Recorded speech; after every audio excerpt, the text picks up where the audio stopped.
Good evening, all my fellow colleagues, project managers, project personnel everywhere. It's a pleasure to be with you here today. Today, we're going to be addressing the current state of affairs in project management. We're going to be talking about the latest and greatest things you need to know about. We're also going to be focusing on topics that you folks who have just gotten certified or who have been certified for a while from whichever certification will be quite interested in. So let's jump straight into our agenda for today. First and foremost, we're going to talk about what project management is at a very high level, and then we're going to explore modern project management. I've put this in four big buckets that you need to be aware of. Number one is AI infused future of project management. Secondly, we have hybrid approaches and value driven delivery. Then we have the people factor, skills, teams, and well being. And then we'll be moving on to talk about projects with purpose, ESG, strategy, and sustainability. So, first and foremost, let me say congrats to every single one of you who has recently achieved some sort of certification in the world of project management, whether from PMI or some other body or in the world of Agile. Congrats to you. I hope you are excited as I am about your success, and it is just the beginning. There's a lot ahead, lots of great things ahead, and I hope that as you journey through project management, you will continue to be hungry, learning every step of the way. So let's jump into the AI infused future of project management. Artificial intelligence, my friends, is rapidly transforming project management by automating routine tasks, by providing predictive insights, and raising important ethical considerations. In this section, I'm going to be talking about how AI is reshaping the profession. AI is reshaping the profession in that a lot of things the project manager wanted to do on projects and found quite laborious and time consuming, such as very thorough scheduling and cost and scoping, they're now able to employ the use of artificial intelligence to do it. It's as simple as opening up a GPT or a Gemini or a Claude and asking it questions about whatever data you've got, whether the data is in Excel, whether it's in Word, whatever the format, you can be sure that AI will have answers. It will show you correlations that you never even knew imagined as far as schedule, cost, and scope are concerned. So, for those of you who have been dabbling into the world of AI, I'll say keep going full steam ahead, keep learning. You need to see AI, though, as a co pilot. You know, some people may make the mistake of thinking AI is going to take their job, but I'm here to tell you that is not the case. AI will help you with automated report generation. It will help you by managing schedules, optimizing resource allocation, reducing manual efforts, and increasing accuracy for project managers.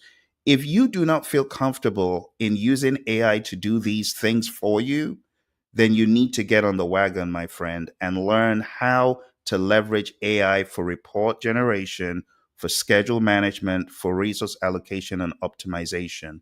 I have shown on previous episodes how it's as simple as opening Gemini or Claude and asking the right question, prompting in the right way, but also providing context because you don't want AI to hallucinate. So you got to provide the context. And this is what project managers need to get really good in. AI can also help you with AI driven forecasting. There's AI analytics to help project managers anticipate potential risks. Merely sharing your project charter with artificial intelligence will put you ahead of the curve because there are things that AI is going to see in your project charter right off the bat and tell you this is a risk. This is a high level risk. This is a low level risk. This is an overall project risk, and so on.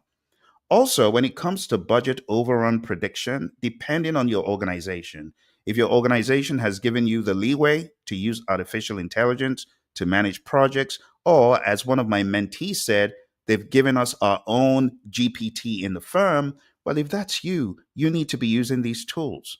Remember, PMI also has their own GPT like tool, which many organizations are feeling more comfortable with. So you can use that for budget overrun prediction and schedule delay forecasting. Honestly, you do not need a fancy tool from Microsoft or somewhere else. It's as simple as using GPT to do a lot of your querying, but you got to put in superior prompts. Now, when it comes to ethics and data quality, navigating the bias and responsible use, you as a project manager, you have a responsibility to implement responsible AI practices. It's going to foster trust and ethical integrity. And if your organization is one of the few that says, we're not allowed to do this here, don't do it, don't do it, right? One of the things I love about AI is it has helped me address data biases. So if you collect a pool of data, AI can help you analyze the data, identify biases, and give you the logic and the reasoning as to why certain sets of the data do not make sense. And it's an opportunity for you to dig deeper and identify where the bias is, where doesn't it make sense. So mitigating biases in data, it's essential for fairness and accuracy in AI driven decisions. And you as a project manager, you should know how to do that. It's as simple as taking the data, feeding it, and asking the right questions as far as the data is concerned. Let's move on to hybrid approaches and value driven delivery. This is a hot topic for those of you who have recently gotten certified in the world of PMI. It is very important for you to understand how to hybridize your approach on the project. I see our friend NC Worker, as usual, always showing up for these meetings. Thank you, NC Worker. Hybrid approaches are all about combining your world of agile, your world of predictability, finding a medium. At some points, it could be a 90-10 in favor of agile. Other times, it could be a 10-90 in favor of predictive. Other times, it could be a 50-50. Modern project management has begun to embrace blended methodologies more than ever before, focusing on delivering real business value. I have a mentee of mine who switched quicker than you could blink between predictive and agile, and then a hybrid of both. So this has become the new normal for us in the world of project management.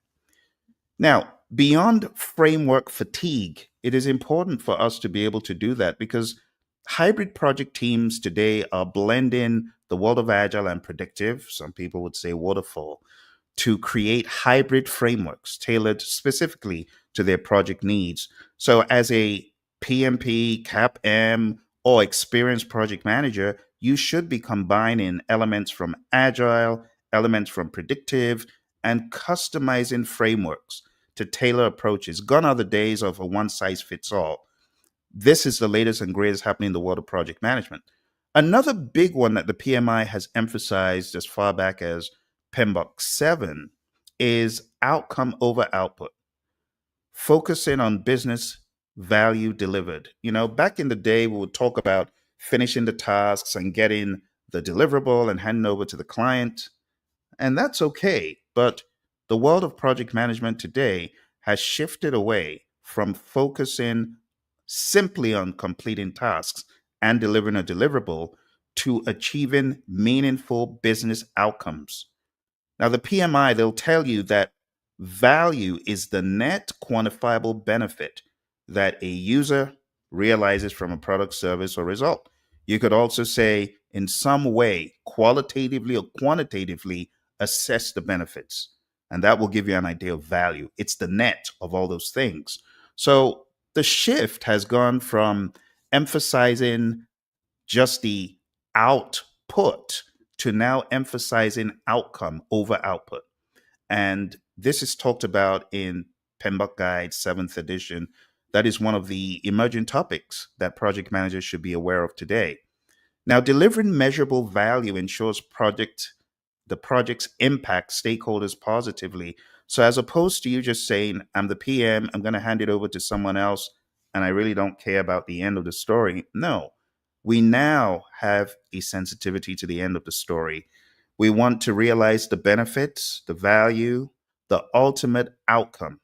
So when you deliver a deliverable, what was the purpose? Was it to increase efficiency? Was it to move the organization from a point A to a point B?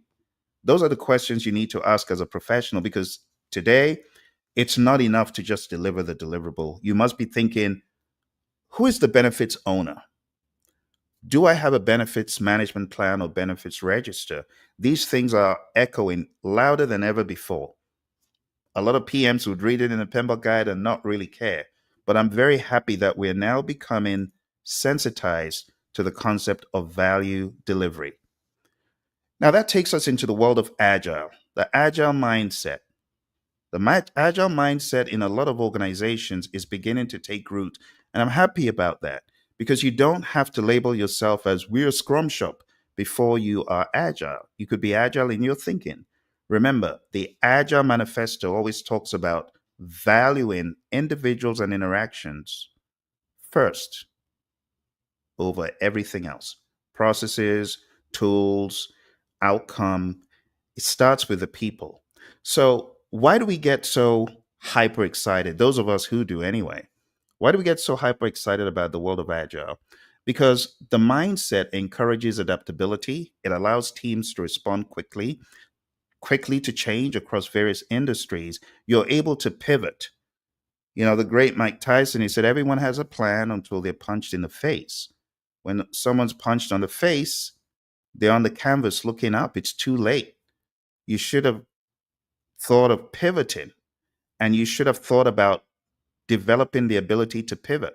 A lot of firms have gone under because they're not agile, and we could name so many of them. The likes of Kodak, they're still struggling for their life. They're on life support somewhat. Then we have other firms that have been outrightly replaced, like Polaroid, like Circuit City. And you ask why? It's because of a lack of pivoting. Toys R Us, it's a lack of the ability to pivot.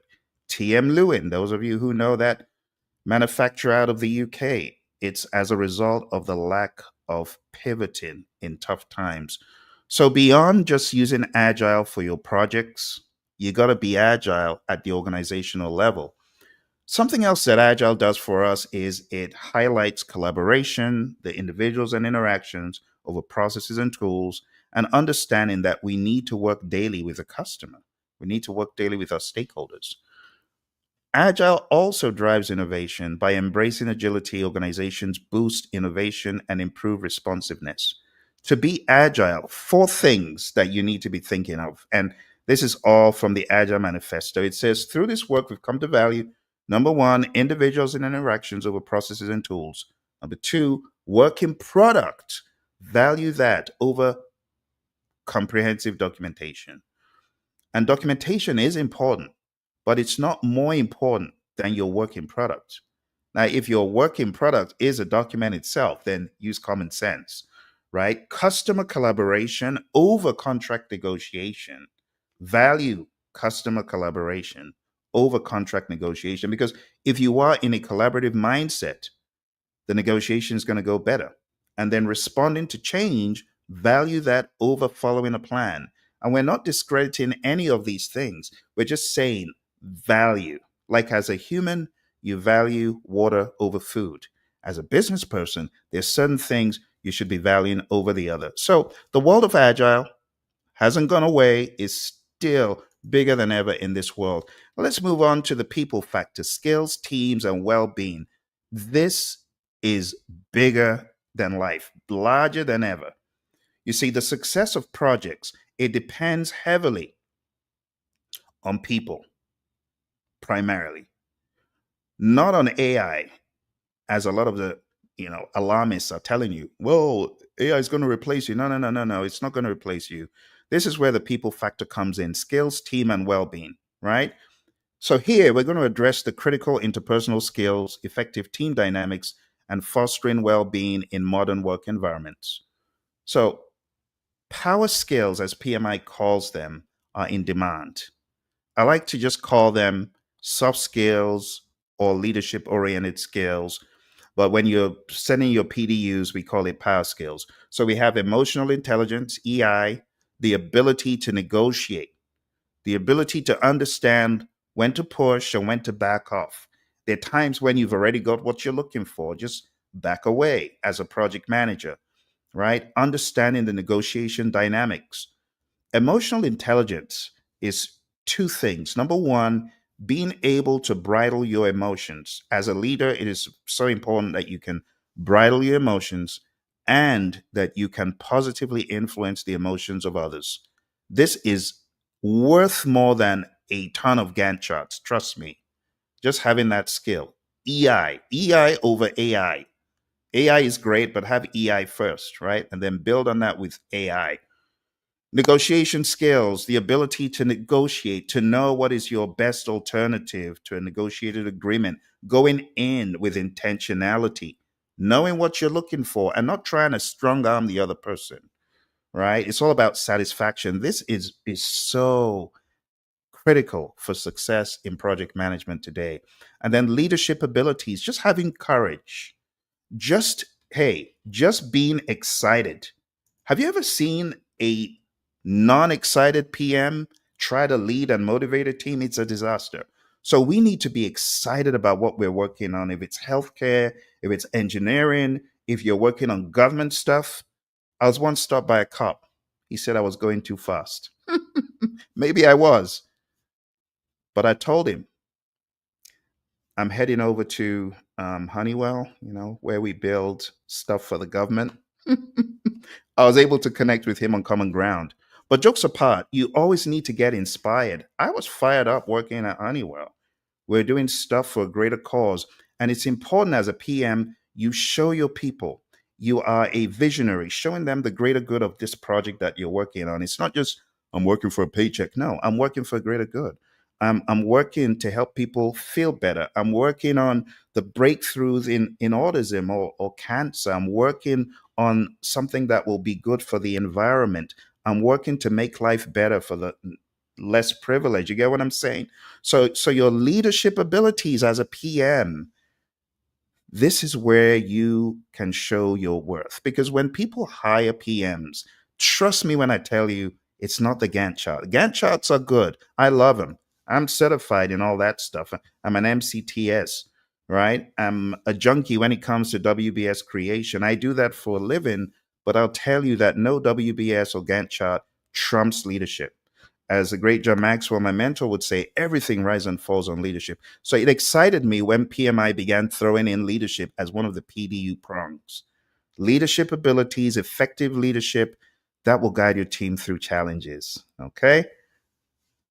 Now let's talk about remote and hybrid teams. Do you work for a hybrid team or work on a hybrid team? I'm telling you, building trust and engagement across boundaries, this is so important because these days you get people working 2 or 3 days from home, and there has to be that trust. There has to be that engagement. Managing dispersed teams requires intentional strategies to build trust, to maintain engagement, to ensure that the tools that are needed for the virtual engagement is there, and to ensure seamless collaboration regardless of location. So if you are a project manager working with a globally dispersed team, it is your responsibility to get that engagement from the virtual team. Building trust remotely, how do you do that without being a micromanager? Ah, well, these are things you can actually use your EI to uphold, and always bounce your EI off the AI. You get what I'm saying? It's okay to do that. Don't feel like you're a fraud bouncing your idea off the AI. The problem comes when the AI becomes the gospel truth and you have no say. That's where the problem is. So maintaining team engagement, regular check-ins, making it a safe space, this is so important. And then seamless collaboration. We got to use these digital communication tools for smooth workflow. Whether you're using Teams or you're using Google, some companies still use Google to do all their meetings and stuff. And it's okay. Just make sure whatever you use is working for you. Now, when it comes to mental health and burnout, I cannot tell you how critical this has become. It's like we survivors of COVID, we are more attuned and more susceptible as well to the concept of mental health and burnout. See, so we as project managers, we need to lead the charge. We need to promote mental health. In fact, in the PMP exam, did you know that the PMI has a task that you need to lead with emotional intelligence? It's there. So you need to be aware of when your team members might be facing a very tough time or burnout, And you need to prevent burnout through sustainable workloads. This is what I like about the world of Agile. One of the principles says that the team should have a sustainable pace indefinitely. And what that means is not taking on 100, 200 hours worth of work every week, but instead realizing that people need to live, people need to breathe. You need to lead that charge as a PMP, as a CAPM, as a PM, right? As a scrum master, as a product owner, as a business leader, as a CEO, as a CIO. You need to be the sound of the alarm saying, hey, team, yeah, we want to get the work done, but not at the detriment of your health. The other big one that is, this is a sad one because I've seen it play out in many firms, and I'm talking about psychological safety. When the team shuts up because they don't feel safe around management, that's that's not good.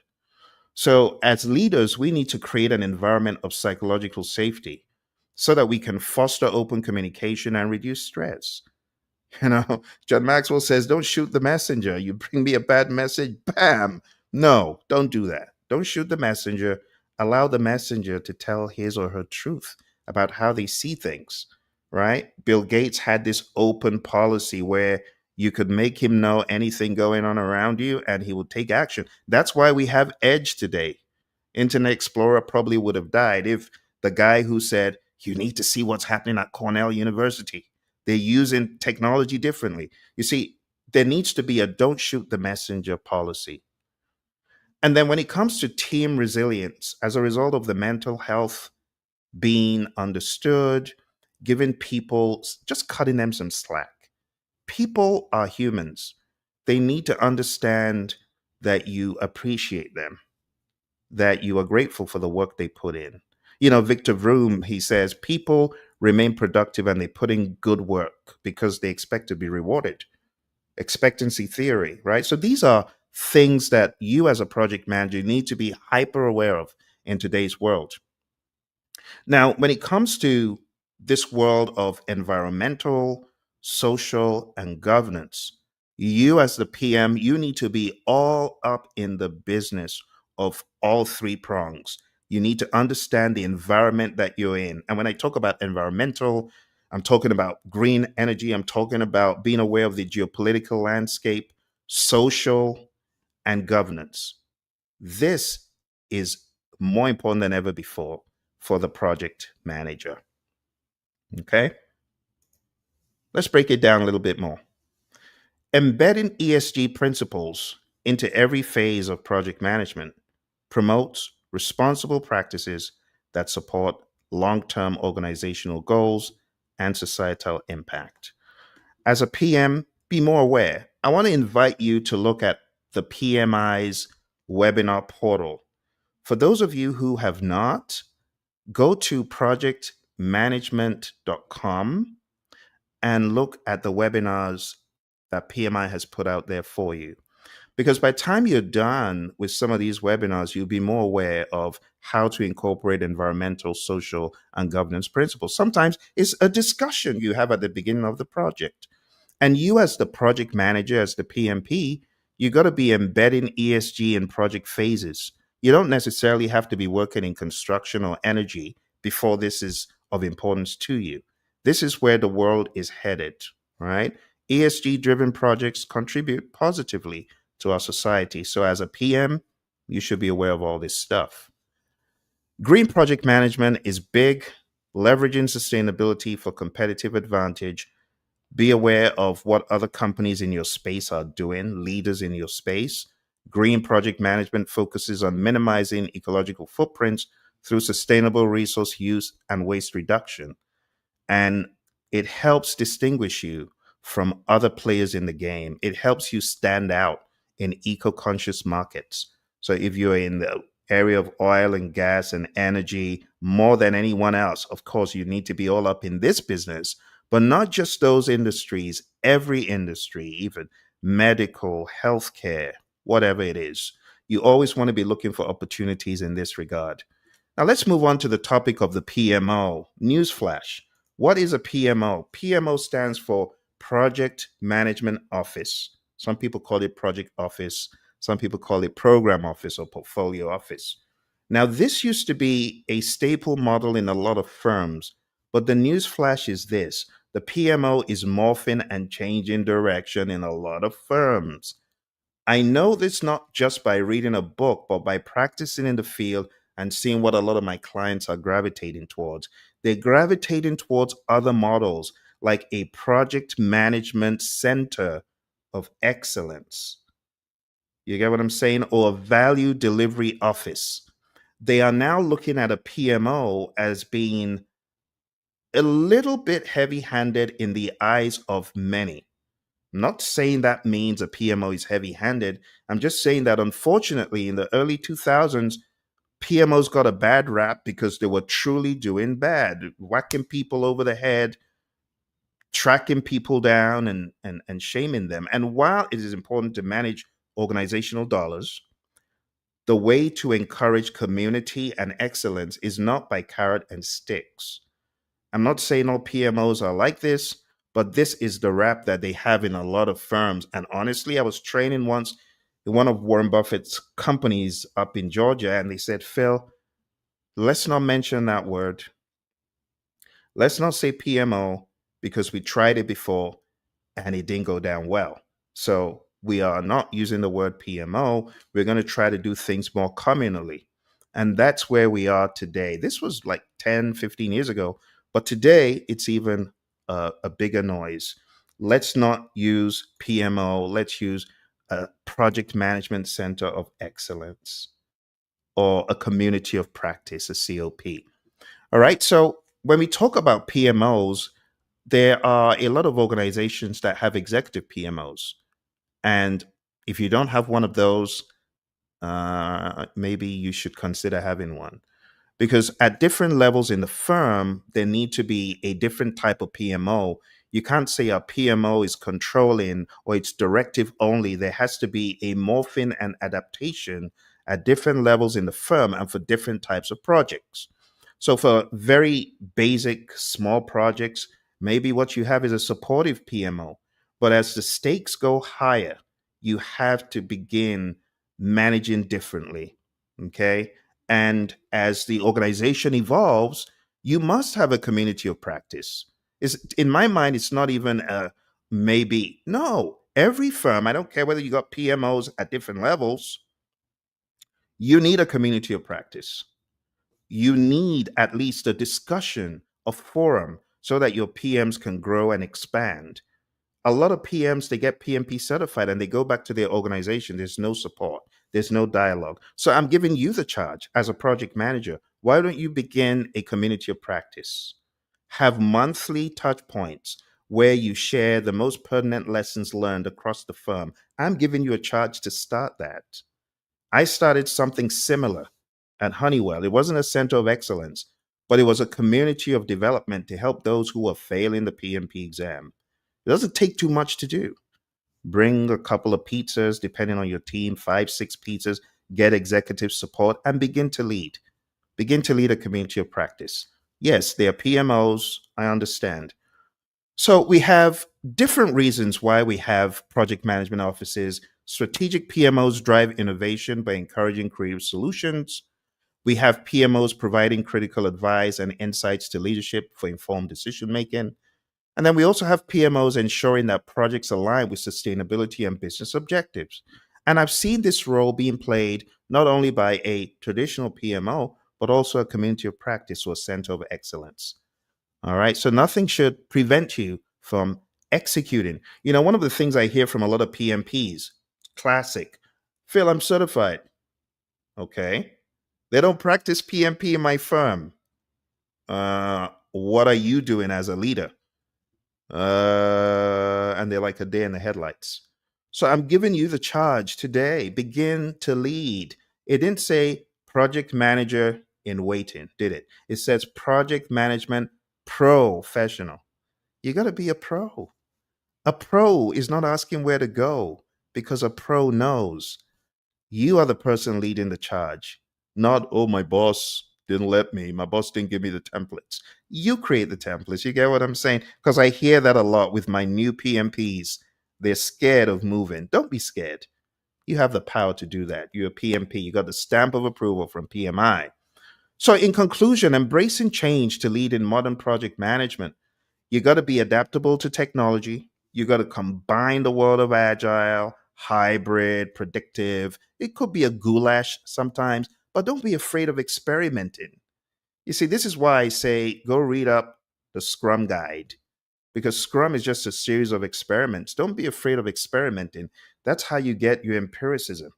That's how you use what happened, what failed, or what worked. You put it back into the mix, you're going to get better. Thirdly, people centric leadership tops everything else. I know technology is great, I know methodologies are great, but if you don't have the right leadership, everything else is dead in the water.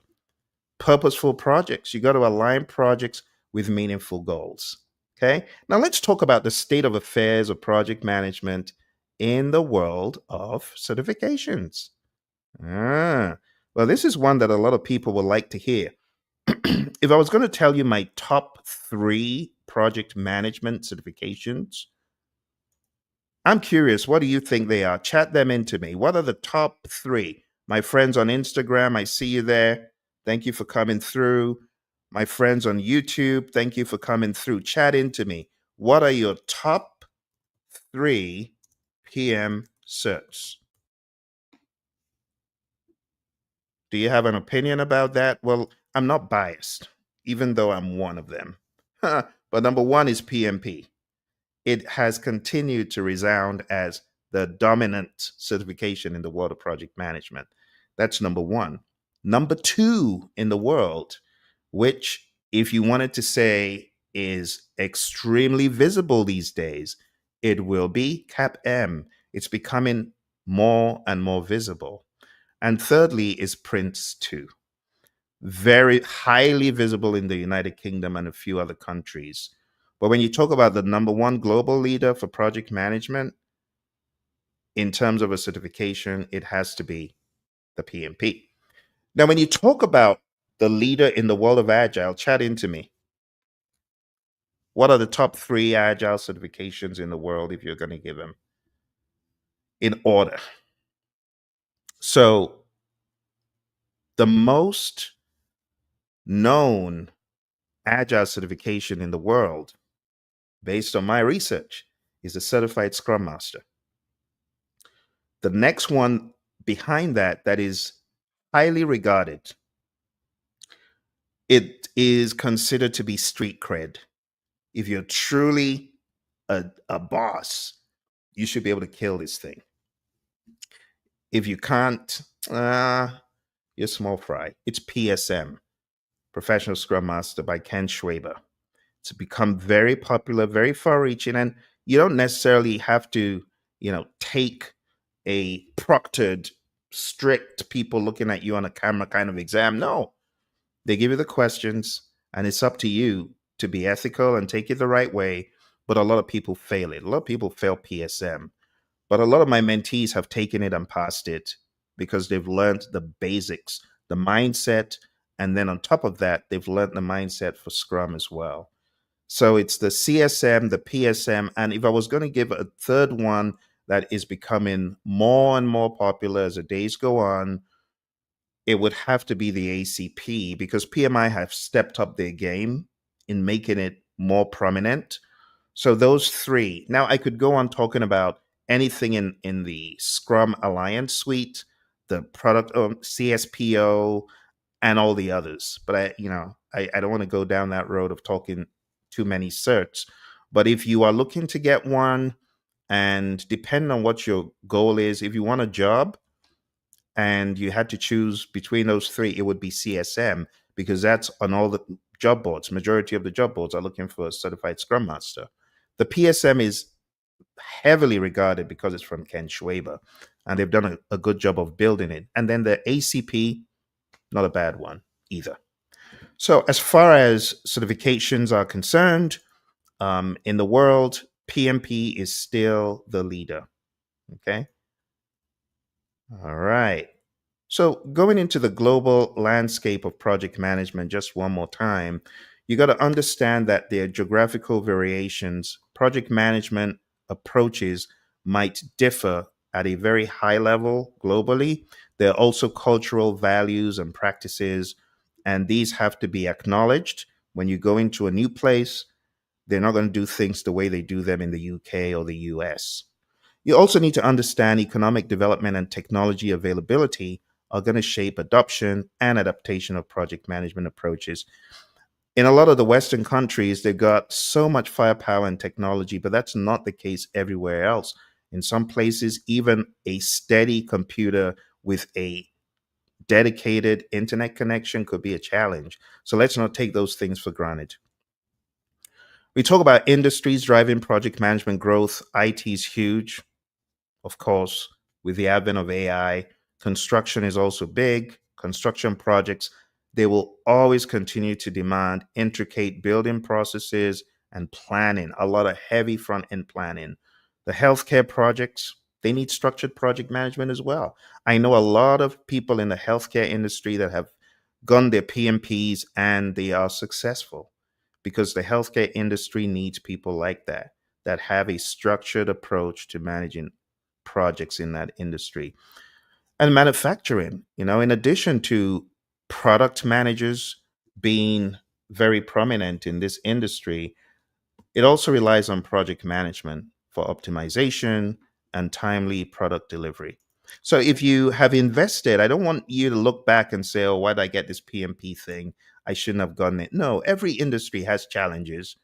The project managers have challenges. We have resource constraints, stakeholder alignment. You have to be a people person. Really, you have to be very deliberate with being a people person because stakeholders could, if you let them, they're going to drive you crazy. They're going to drive you up the wall. But if you come into the project understanding that variety of stakeholders is a spice of life, you have found your niche.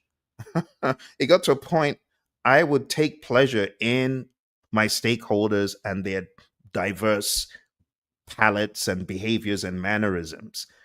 Some stakeholders have a palette for certain technology and others don't, and you have to manage all of their interests. It's really a tall order, but it's something you can do. If PMI put that stamp of approval on you, you can do it. You just need to stay in there. Stay in that. It's like the wine press. Some wine is going to come out of those grapes. I promise you. It's tough. You feel squeezed, but something good is going to come out of it. And then remote team management. I've learned that in order to do a good job of remote team management, stop policing the team. Instead, have team charters, social contracts, and principles as a team, and everyone will understand what to do, right? You have to hire adults. Stop hiring babies. That's why you're still babysitting. Find adults, hire adults, and you won't have to babysit. As we just discussed, I talked about the world of certifications, agile and project management certifications, emerging standards and specialized credentials when it comes to scaling, when it comes to sustainability, when it comes to the AI world. Yeah, there's definitely some certifications to be talked about there. Let's talk about the impact of certification on career progression. So, those people who do not have a project management certification, they might be coasting, they might be cruising, but for those who are not at the top of the organization, they will find it hard to get there. You see, because holding certifications signals expertise and builds trust. But let me also give you another caveat. It's one thing to have the certification, it's another thing to go into the interview and to be able to speak to your certification. So the tide is changing. It's not just, oh, he's got a PMP, she's got a PMP, put her in there. No, you're going to work for that job, seriously. And I've heard from a lot of PMs, the competition is so great. There's so many PMPs in the world that there's likely to be one down the road. And true story, some of my Uber drivers, they've whipped out a Rita Mulcahy book to tell me they're studying for the PMP exam. Uber drivers, no joke. And it's happened a lot of times, even out in Australia. I had an Uber driver tell me, oh, tell me, how can I become a PMP? When I told him why I was out there, I was training at a firm, he said, oh, I want to become one as well. So being a PMP, it just shows that you're committed to the craft. And I just want to encourage anyone that has a PMP, don't be discouraged. Yes, the market might be rough, it might be tough sometimes, but if you're able to speak to what you've got, sky's the limit. The role of the PM is changing though. Like there are many roles that are now more strategic. They expect you to be able to sit in that boardroom and speak leadership and speak strategy. And if you're not able to do that, it could hurt you. It could hurt you. I encourage those of you who are, many of you are on LinkedIn and you've got the membership on LinkedIn to study additional courses. I encourage you, learn about strategy, learn about leadership, understand the world of business because it will help you, right? Understand Porter's forces. Mike Porter has been a speaker at the PMI in the past, and he's got some really great material. But if you don't know Porter's forces, go read up Porter's forces. This is something you, as a business professional, should know. If you are not aware of Robert Cialdini's uh, persuasion laws, you need to read up his stuff as well. These are things that are going to help you in the world of business and influence. And project managers in the world of agile, you got to be a chameleon. You got to be able to shape shift between hybrid and agile. All right. So these are topics that are hot in our world of project management today.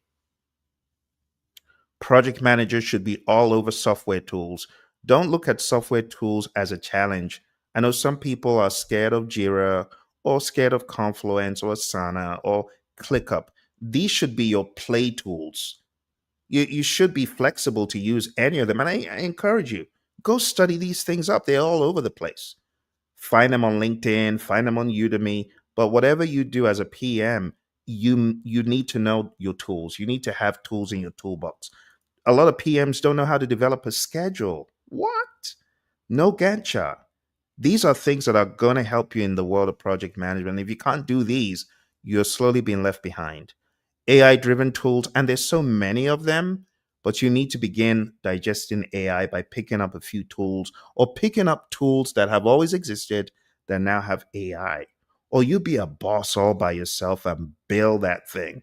I've built scores of AI tools myself.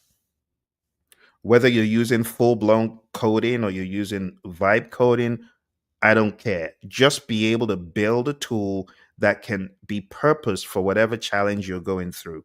And that makes you an even more valuable project manager to your organization. All right.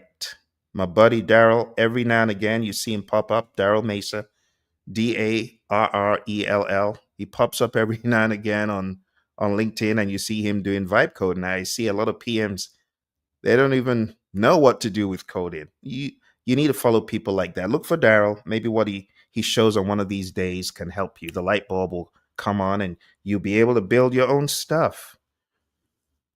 Again, remote project management and global teams, communication strategies. If you're a great communicator, my goodness, it will really pay off for you.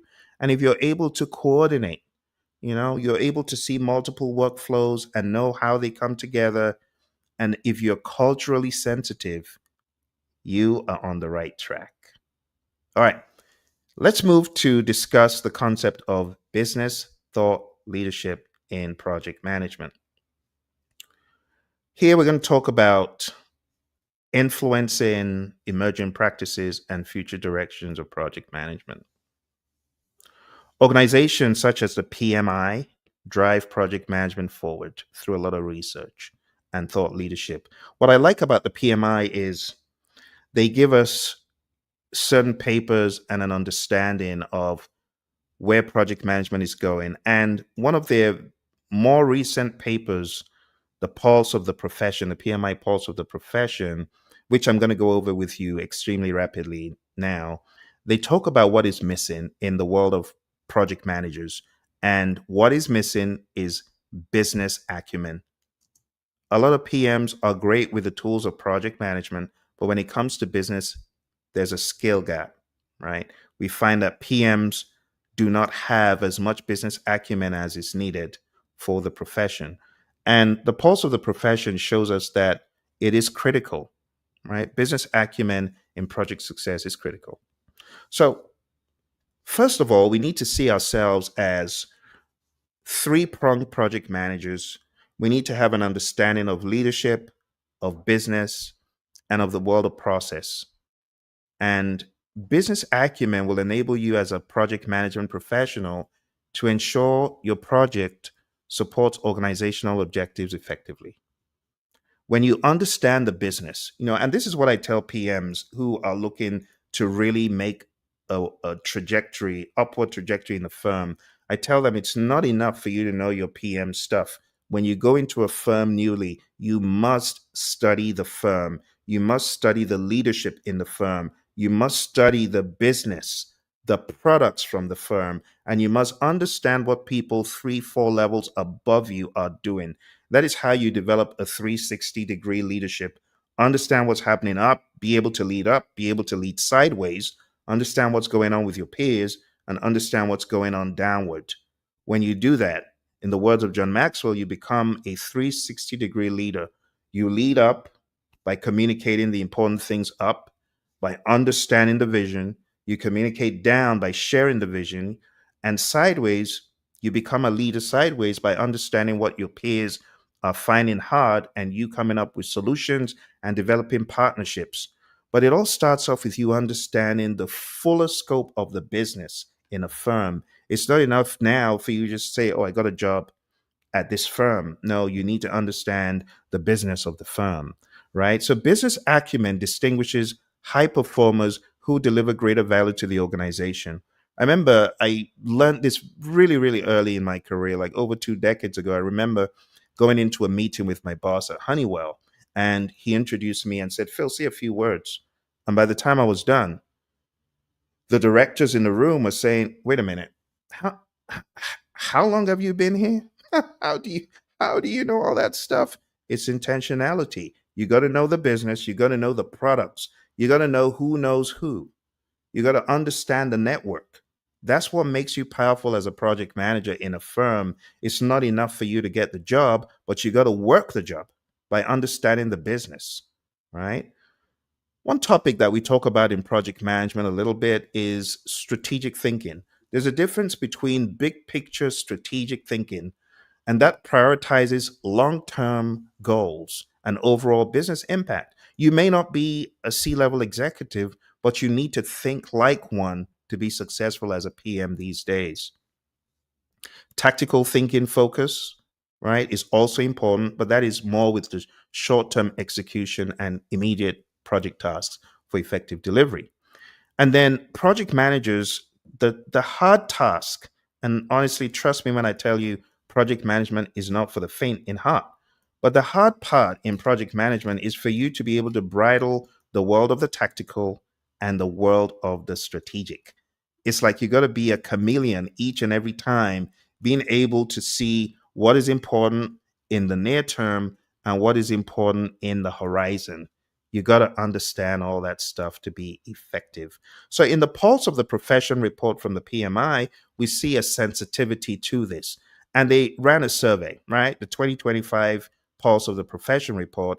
It included diverse project professionals worldwide, providing a comprehensive insight on business acumen levels and its importance across regions. A significant skill gap has been found to exist among project professionals. And this section that we're going into is going to talk about proficiency levels. Many project managers had exhibited moderate to low business acumen, which is a little bit alarming, but it's good to know the data rather than be ignorant of it.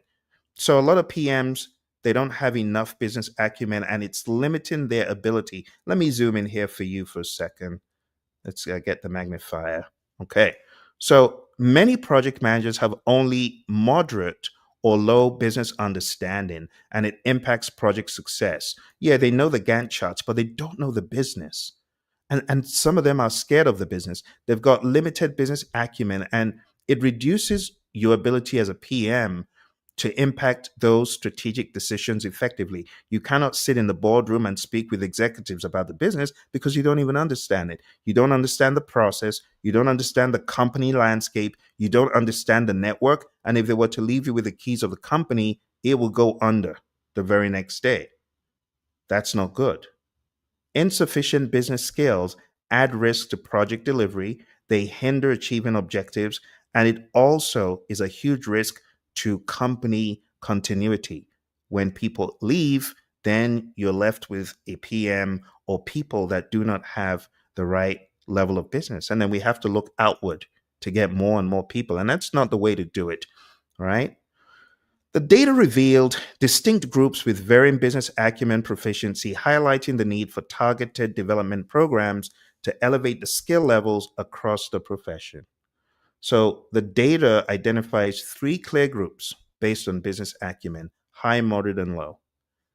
There's a need for targeted programs to improve skills and elevate proficiency across all groups. Let me give you the honest truth. Where a lot of organizations are failing this is they do not have mentoring and coaching programs. They leave it up to the PMs to, well, I guess if you want to find a mentor, well, you know what to do. After all, you're a PMP. Now, if that is the kind of organization you're in, please do this. Two things. One, mentor a junior to get to the level you're at. This is what I did for my PM peers at Honeywell. Not only was I sharing earned value, which I was hired for, ideas with them, I was sharing PM ideas and PMP ideas. And you need to do the same, right? So you be a mentor. And secondly, find a mentor. If you don't have a mentor, the chances of you getting great in this area very low. I have mentors all around me. John Maxwell, my leadership mentor. Dr. Rick Brinkman, my communication consciousness mentor. Roy Schilling, my agile coach and mentor. Without Roy, I wouldn't be anywhere in the world of agile. He's helped me immensely. So if you don't have a mentor in the world of business acumen, I want you to have one. Find an executive or a person in the firm. Sometimes it doesn't even have to be an executive. Sometimes it could be a program manager. I remember when I was at American, there was one program manager that he knew everything.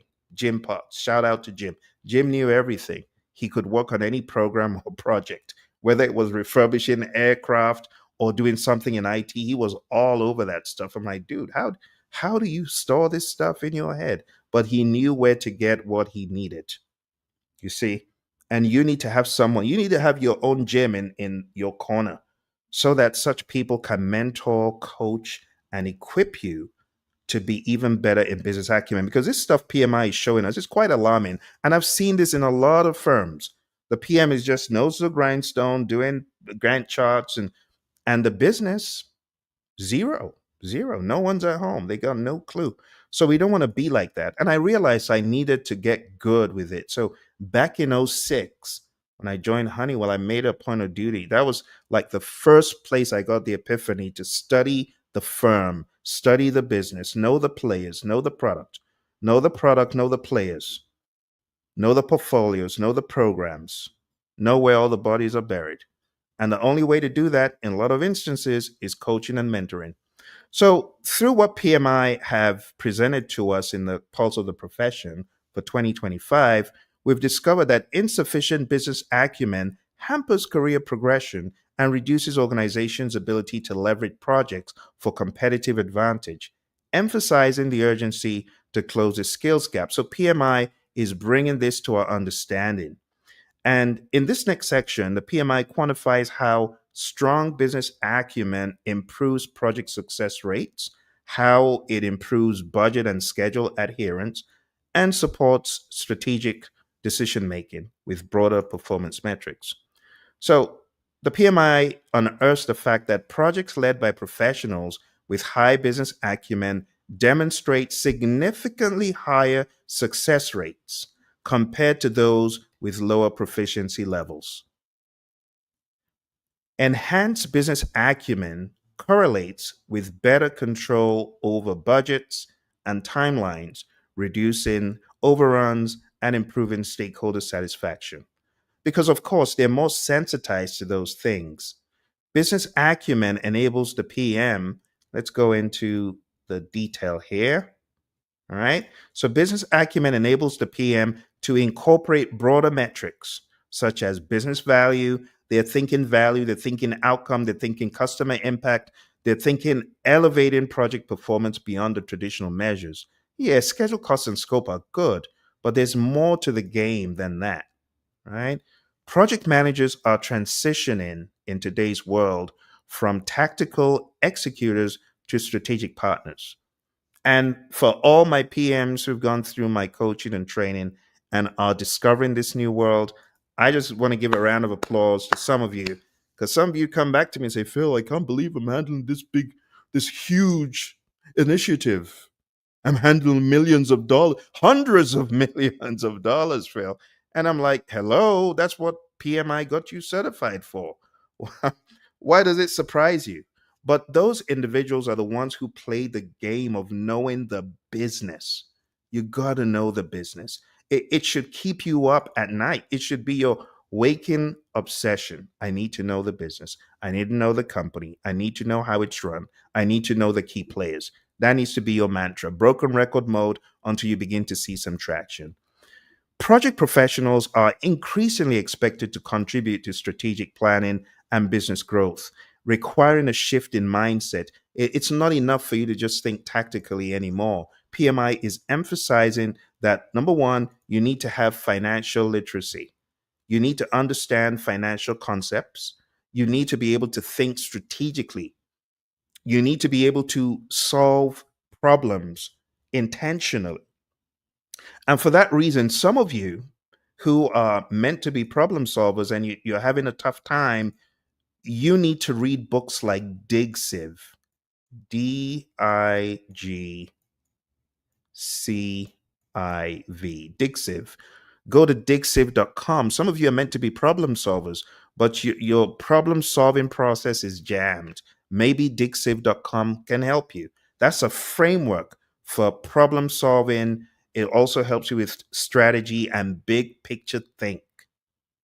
I remember being in a gaming company once and I solved a problem for my boss. He didn't he is like, "How do you do that?" Well, that's what happens when you understand the business and you apply what you learned at PMP school, depending on the school you went to. Anyway, you got to have industry knowledge, you got to have financial literacy, you got to be able to strategically think. Successfully aligning project goals with organizational strategy is going to ensure that your projects contribute to overall business success and competitive advantage. So, when we go through all of this content from the PMI, the lesson to be learned is if you are not thinking business, if you are not thinking strategy, if you are not thinking higher levels of accountability as a project manager, you will be left behind. The biggest takeaway from today, my friends, is you got to get good with your business acumen. You got to study strategy, you got to study leadership, you got to study decision making and problem solving to get better and better in what you do. All right. At this point, I would love to answer any questions from the audience. Any questions? I know for some of you it's pretty early and for some of you it's pretty late. But do you have any questions at all about anything project management related or anything I have talked about today? Let's go over to our friends on Instagram and see if we got any chats. Instagram friends, I see all of you there. Thank you very much. I don't see any questions though. So I'm going to assume that there are no questions from Instagram. Um, what about my friends on LinkedIn? Let's see if LinkedIn people have got any questions because I do not see any.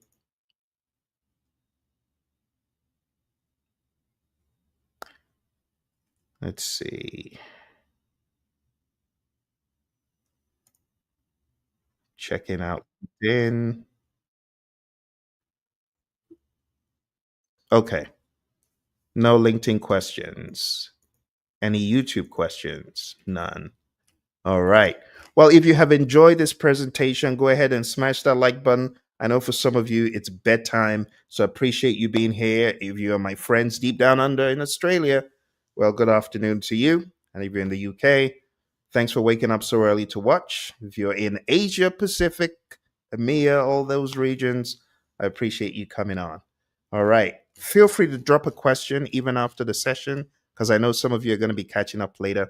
You take care and bye for now.